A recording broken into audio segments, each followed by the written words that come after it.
to episode 51 of the Making Stories podcast. I'm Hannah-Lisa and I'm so glad that you're here. Welcome to this new setting and new podcast episode. Making Stories is the company that I own and run. We're all about knitting sustainably, and we support you in doing that through offering a selection of beautiful, sustainably sourced yarns, sustainably produced, and also sustainably sourced, because we also incorporate sustainability into every single aspect of what we do here.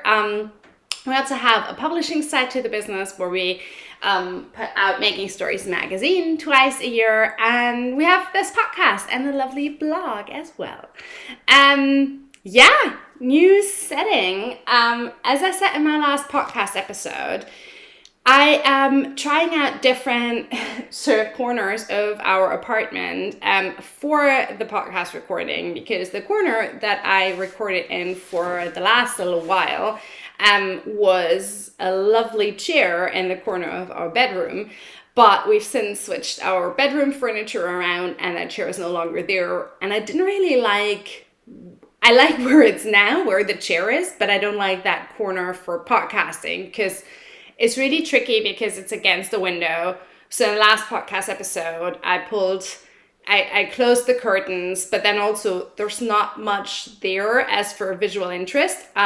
So I don't know, trying to figure out what to do. So I've reverted back to my old podcast corner.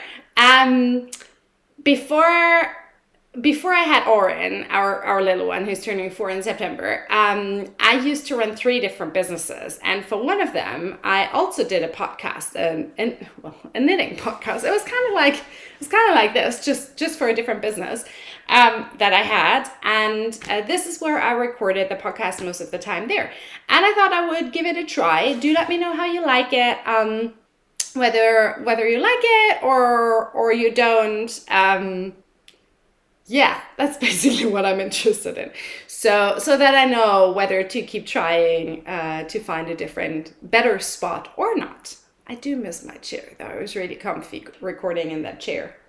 So yeah. And here, just sort of full disclosure, you can't see that because it's like not on screen. But like there's Lego here, there's toy cars there, there's a Christmas book, obviously, right? Like it's June 1st today. Over there, what the hell? Life with a toddler, folks. I wouldn't change it for the world, but also, yeah. So, I also skipped my last podcast episode. Usually I record one every other week, but 2 weeks ago, or like 1.5 weeks ago now, everything was so full, like life and work and everything, that I just didn't have the time or didn't make the time. And so I decided I'm not going to feel bad about it. I'm just going to skip, not a week, but a bi-week. Do you say that? I don't even know. Record on my regular schedule anyways. So that I hopefully have like a few things to show you, which I do. Also, I really need my coffee. Also, reminder to future Hannah-Lisa, do not record in this spot in the summer in the afternoon, which I'm doing right now because it's right next to a big window front and it's really, really, really warm. But we'll roll with it. Speaking of rolling with it, look what's done! Which brings us right into the FO section of this podcast. My Grassland Tee is done, and I'm gonna try and get up so that you can see it. So, da-da-da-da! And I am head over heels in love with this. It's a little bit out of my comfort zone, I'm not gonna lie. I wasn't anticipating it to be see-through, but I kind of didn't realize how much the lace would open up. But I actually really quite like it. And it's summer, right? And it's Berlin, so you can wear anything anyways. I love this thing, though. I can see myself wearing the heck out of it. And I love the shape, and I love how the shape makes me feel and how it looks like on my body. And it's just so, so, so good. So in the spirit of, FOs, I always do like a big recap. So that's what we're gonna do now. But first, let me just show you a bit more. So there was that. There was the cute drop shoulder sleeves. We put my hair up so you can see the neckline. And then the back is just simple stockinette. There's my phone in my pocket. And like here, I don't know whether you can really see that very well. There was like a fake side seam there. And I really love it. It hits right at my hip points. So it grew quite a bit during blocking, which I anticipated, and I was fine with. And I'm actually quite happy. Like a lot of the things that I wear these days are cropped, but I think you can wear this, which all of the cool kids are doing. And when I visited my sister 2 weeks ago, I was like, you need to show me how to tuck a shirt. She was like, what do you mean? I'm like, yeah, I don't know how to tuck a shirt. And she's like, yeah, but you just tuck it in. I'm like, yeah, but it always looks crap. So she tried to show me. So I'm going to do like the cool, I don't know. I think it looks weird on me. Maybe it doesn't. That's what the cool kids are doing, right? Anyways, cool, by the way, is never a label that I have ever claimed for myself. I have claimed a lot of other labels and rejected a lot of other labels, but that's a story for a different day. So, hey yo. Let's get back on track with Grassland. So, Grassland is a pattern that we originally published in issue 6 from a little while ago. It's completely sold out in print, but there are digital copies available from our website. And Grassland is also available as an individual pattern from our website. So if you like this, you can get it. Maybe you already have the magazine and you don't have to buy it. In the magazine, we had a lovely sample in this really delightful yellowish green in a very, very different yarn combination. It was a silk wool blend held with a kip mohair thing. And I was like, no, I want this in linen. The design is by Susan Schädler, who we've worked with a few times, and I really enjoyed knitting it. I thought it was a really clever construction. I think I said this before in the last podcast episode. What's really interesting to me and in knitting right now is different constructions. And one of the things that coincidentally happened was that all of the 3 bigger projects that have been or / are on my needles right now are drop shoulder t-shirts, but with vastly differing constructions. So my Blossom t-shirt, which I showed you in the last episode, is also drop shoulder, short sleeve, boxy and cropped, but it's knit bottom up and then seamed, whereas this is knit top down and seamless. So what you do is you cast on the back stitches first, and you do some clever short row shaping to shape the back. Essentially, you knit it until the armhole is done. So basically you knit like the yoke depth of the t-shirt. Then you pick up stitches on the shoulders. You do that first for one front and then for the other, and you do short row shaping here for the sleeves, and then knit down here until you do that on both sides until you can join in the front, and that's where you start then working the lace panel in. So you work the fronts down until it's time to join them. You join them, you work them some more until you've hit the armhole depth, and then you join the entire thing in the round, and then you knit in the round until your desired body length. Then there's a 2x2 rib that's quite long, which I really like because it balances out. Let me just show you. So I find that it balances out the lace quite nicely. I really do like that. And you do the same 2x2 rib around the sleeves just to finish up the sleeves. And for the neckline as well, which I actually really like. Like, I don't I don't wear a ton of like closer to the necklines, and this is a very comfortable neckline for me. I really like that, especially in contrast with the lacy bit. So that's kind of like not kind of like, that is the construction of this t-shirt, and it's really nice. Like it starts off with interesting shaping, and you do have to pay a bit of attention, but not too much. And then it's just really easy breezy, smooth knitting in the round. And it was done really, really fast. I kind of want to review where I was with this in the last podcast episode, because I'm thinking I wasn't even at the point where I had joined for the round here. Yeah, so that was really nice.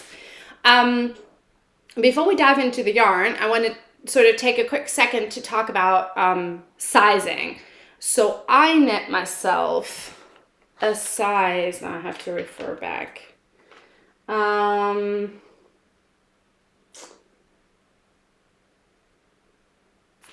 So I knit myself a size 4 at, I'm pretty sure, the same gauge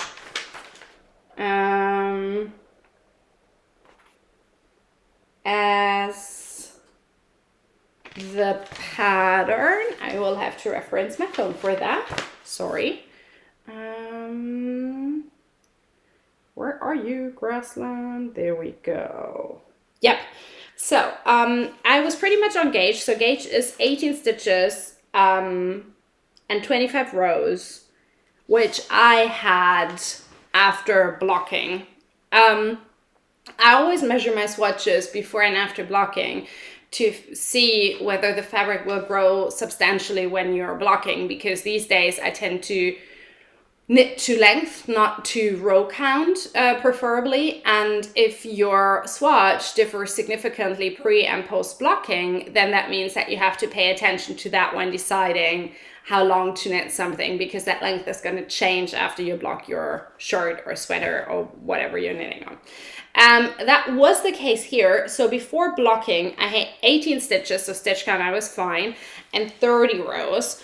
And after blocking, I had 18 stitches and 25 rows, which is exactly the pattern gauge. The thing is, the pattern obviously assumes that, you know, you are knitting to that gauge the entire time. So when it specifies length, it specifies it thinking that you're knitting, that you're, you know, that you're already taking that into account. Does that make sense? At some point, I totally forgot that my swatch had changed significantly from pre-blocking to post-blocking, and I completely forgot to account for that, and it turned out fine.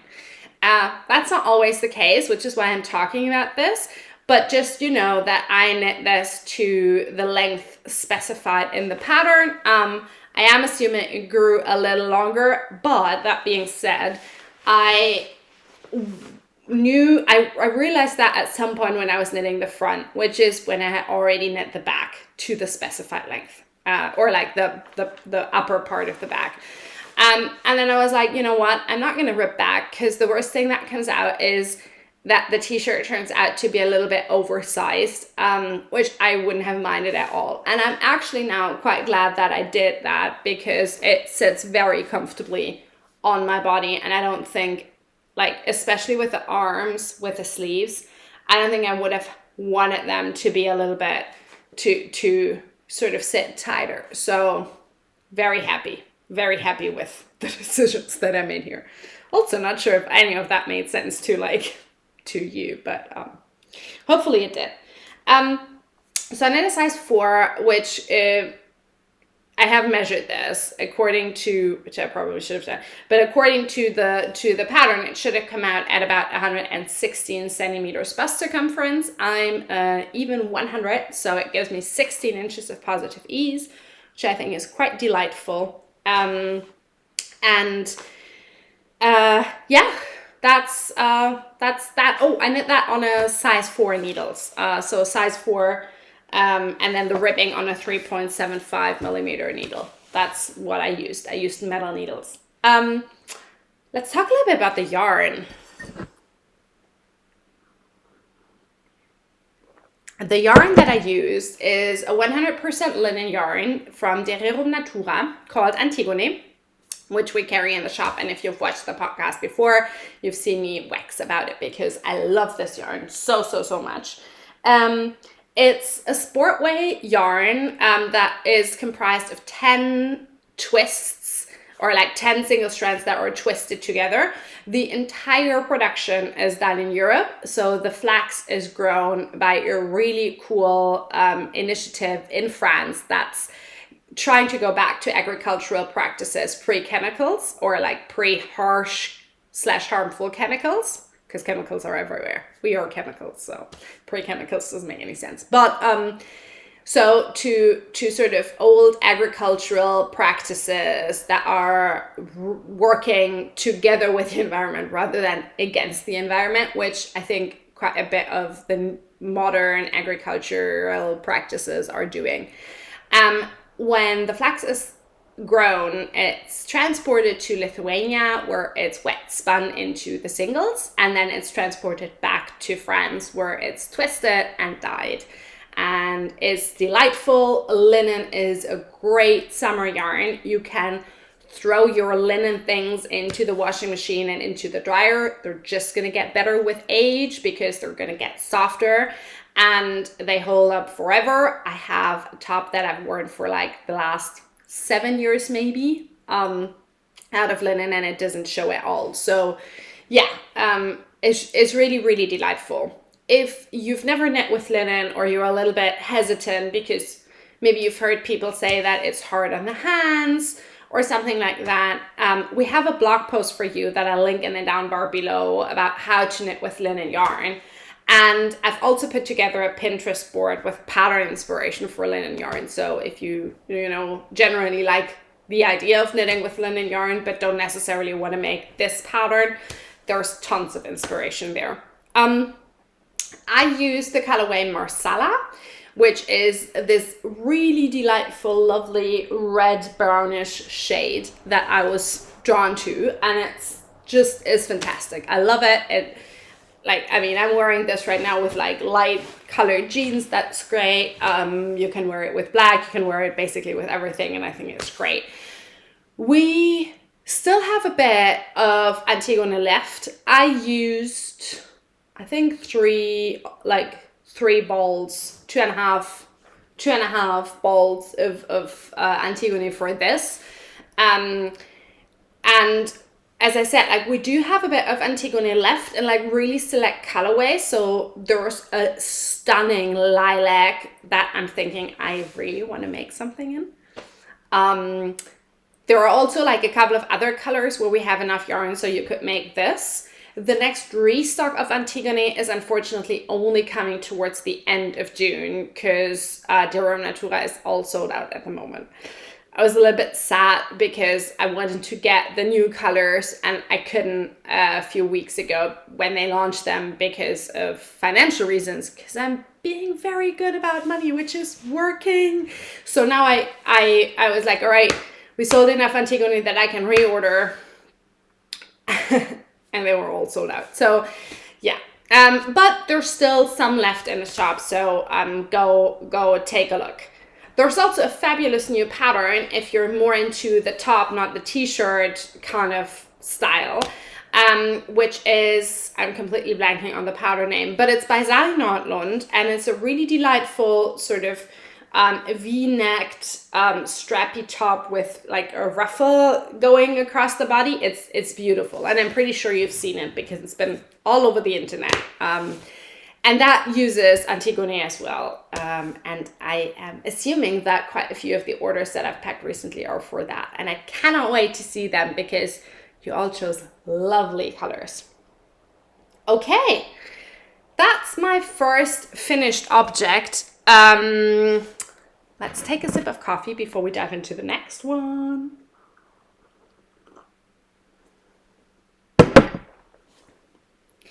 Oh, no. I wanted to talk about something else for this first. So,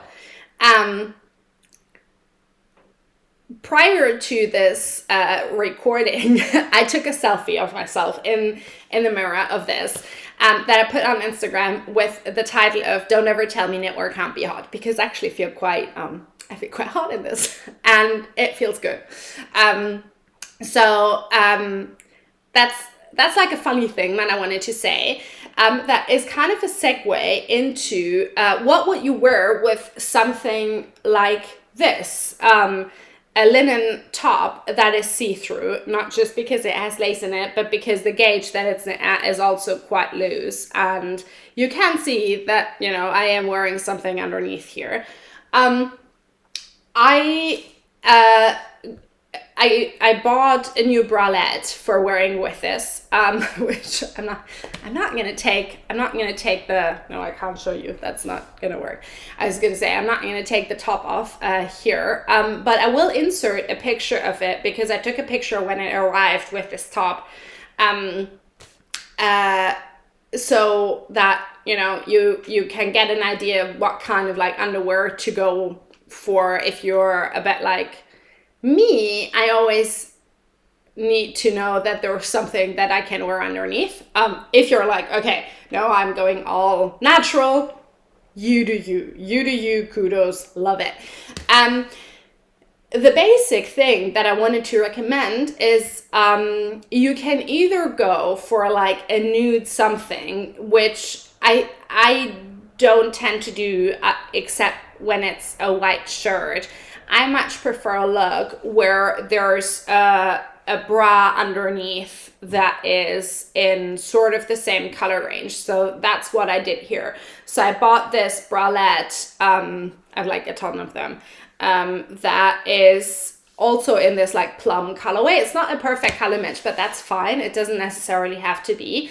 But I quite like the look of this because it kind of echoes it echoes the colorway, it grounds it a little bit, and it doesn't provide a harsh contrast as like a black under thing would be, for example. Yeah, just a little piece of advice if you're like, okay, I like the look, but I'm a little bit concerned what you could wear under it. And if, you know, that's something that you're struggling with, there's my advice, period. Let's move on. I promised you a second FO. We took a delightful weekend trip, actually a couple of delightful weekend trips over the last few weeks, because May is the month of long public holiday weekends here in Germany, and we took full advantage of that. And over the course of those weekends, I finished my striped socks. Da-da-da-da. We kind of have a color theme going on here, don't we? So those are the striped socks that you have seen before. They are simple. I always try to avoid the word simple when it comes to talking to Orion, because things that are simple, or whatever we feel is simple, is so individual and subjective. So this is a sort of improvised pattern from the toe up. I've knit enough pairs of socks by now that I can pretty much do that by heart. Just in case you're interested, what I do is I do cast on, like a toe up cast on 2 needles for 16 stitches in total. That is 8 stitches per needle. Then I increase every row until I get to double that, so 16 or 32 in total, and then every other row until I get to my final stitch count, which is 56 for me at like my usual sock gauge. And then I just continue knitting. Here I combined 2 colorways of Ovis, etc.'s fabulous all-natural sock yarn close, which is a blend of Devon close wool, Exmoor Blueface, and Swarblus, custom spun by the folks over at John Arbon Textiles for Saskia. And she dyes it, hand dyes it, and puts out the most magical jewel tones and earth colorways. And this is just pure magic, I think. I love this so much. I did a little mini gusset to provide a bit of extra space, and an afterthought heel, and then just continued the stripe and finished with a bit of half twisted ribbing. So I really quite like that, oops, there's a hair there, that mini gusset afterthought heel look with the stripy socks, because it doesn't interrupt the stripes. Here you can see, you'll see that the stripes on the other sock that I'm going to show you are a little bit more balanced around the foot, because I started the afterthought heel here just after one of the little stripes, which wasn't the ideal choice. I should have just placed it in the middle of one of the bigger stripes. So that like 4 rows and then 2 rows. Okay, I'm slightly concerned because I'm not sure whether the camera has just died. Okay. Not sure what that was. Camera, don't die on me. I think it's just getting too hot here, so I need to speed up. This was the first one that I finished, and then I was like, should I just do the same, or should I make them sisters, not twins? Which I decided to do. So I switched the main color and the contrasting color. Rest is exactly the same, and here you can see what I meant when I said that here the heel is a bit more symmetrical. I love them together. And they took like next to nothing yarn. This is what I have left. So there's like at least 2 more pairs of socks for me in there. Quite inclined to maybe try colorwork socks. So if you have a pattern recommendation for like really easy colorwork socks, like just a little bit of colorwork that you really enjoyed, do send them my way, because I think that yarn would be fabulous for colorwork. So yay, another pair of socks for my sock drawer. Which brings me to clothes. The yarn that I knit these in has been out of stock for a little while, but we just got a new delivery. It's a really, really sweet one. So almost all of the original colorways are back, except for Clay, which is the lighter one here, which hadn't sold out when I placed the reorder, but has since. So sadly, there's nothing of that, but there's 5 other fabulous colorways, and it's beautiful yarn. And the thing is that it's selling so well for Saskia that she won't be able to wholesale any more of it until November or December, when she gets her next spin. So this will actually be the last time until then that we're getting it. So if you've been eyeing it, you know, there are like 2 or 3 skeins per colorway that maybe will find a new home with you, which I would be delighted about. Works in progress.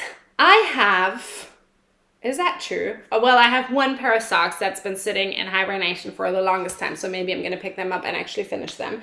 But other than that, I have only 1 work in progress on the needles right now, which is a sample for a kit that we're going to put out on June 12th for an upcoming pattern. Something's up with the camera.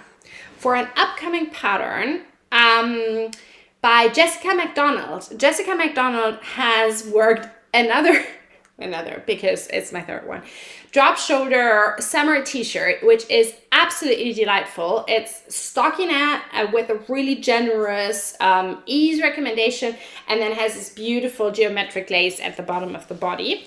And we're teaming up with her to put together kits in a yarn that works really well for that pattern, which is Wooldreamers Saona, our 2nd summer yarn for this year. Saona is a 50% Andalusian cotton, 50% Spanish merino yarn, and this is how it knits up.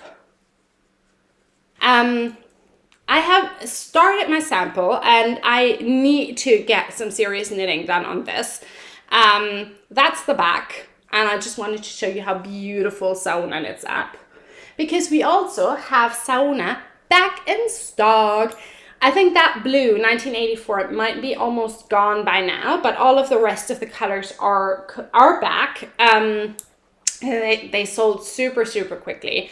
And I'll make sure to get a restock in before we publish the kits on June 12th.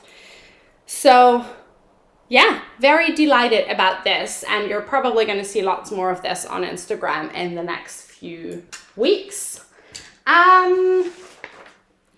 The only other thing that I wanted to talk about today is just a quick plug for Wedding Wool Weekend, the mini market / yarn festival that I'll be vending at here in Berlin this summer. It happens July 14th and 15th. Tickets are available on weddingwoolweekend.de, which I'll link to in the down bar below. I think it's like €5 or something.